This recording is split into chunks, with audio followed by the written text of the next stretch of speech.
everyone, today I am going to dictate you the passage number 45 of the modern volume 3rd, 5 seconds to go.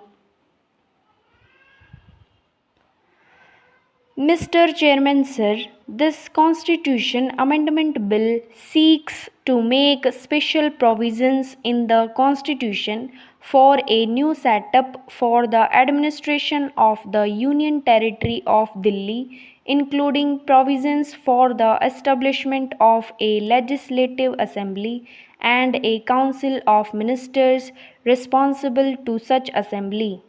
Sir, as the House is aware, Delhi is a union territory administered under Article 239 of the Constitution. Under the existing law, namely the Delhi Administration Act 1966, there is a Metropolitan Council with elected members and an Executive Council to assist and advise the administrator in the exercise of his functions. The Metropolitan Council is only an advisory body with no legislative powers. There has been a persistent demand for a representative form of government in Delhi and also for removing problems faced by the common man, such as multiplicity of authorities with overlapping functions. With a view to finding a permanent solution to the problems, the government appointed a committee on 24th December 1987 under the chairmanship of my honorable friend with wide terms of reference to enable it to suggest remedies for the long-standing problems faced by the people of Delhi. The committee submitted its report on 14th December 1989. The committee had gone into the matter in very great detail and considered the various issues in all their aspects. After examining the memoranda received by it from various persons and holding detailed discussions with individuals, representatives of institutions and political parties, eminent citizens, experts, and knowledgeable persons with long experience in administration and public affairs. It has also examined the details of the arrangement made in the national capitals of other countries with a federal setup and took note of the views expressed in the debates in the Constituent Assembly and both Houses of Parliament on various occasions in regard to the arrangements for the capital. It also studied the recommendations made by the earlier committees and commissions. The committee was aware of the complexities involved in designing a proper structure of government for a national capital, particularly for a country with a federal setup. Now, sir, there were two conflicting requirements that have to be reconciled in this regard. First, the requirement of satisfying the democratic aspirations of the citizens of the capital to govern themselves in consonance with the spirit of the Constitution is very important. Secondly, as has been recognized world over, as well as in our country all along, the national government should have sufficient control of the capital city and its administration for discharging its national and international responsibilities and commitments.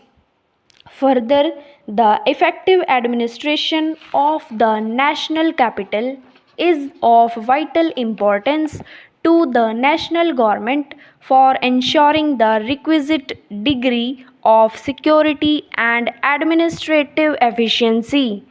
In addition, there is also the need to preserve the cosmopolitan character of the capital. The report of that committee has attempted to design a governmental structure for Delhi which would secure a reasonable balance between these requirements.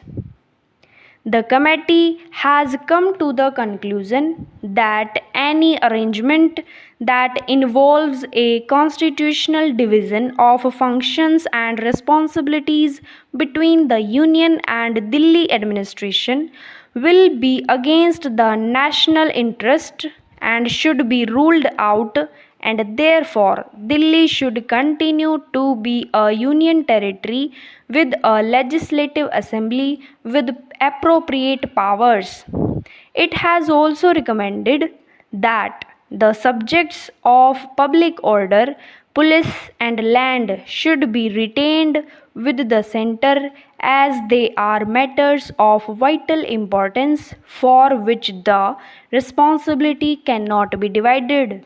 This is also broadly in line with the provisions made in Government of Part C States Act 1951 enacted by the Constituent Assembly sitting as Parliament.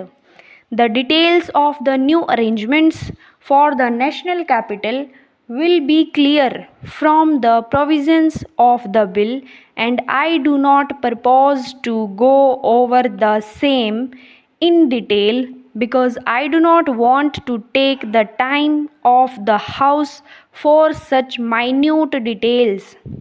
After carefully examining the report of the committee and considering all aspects, it has been decided to enact legislation generally on the lines of the recommendations of this committee, and the bill seeks to make appropriate provisions in this regard.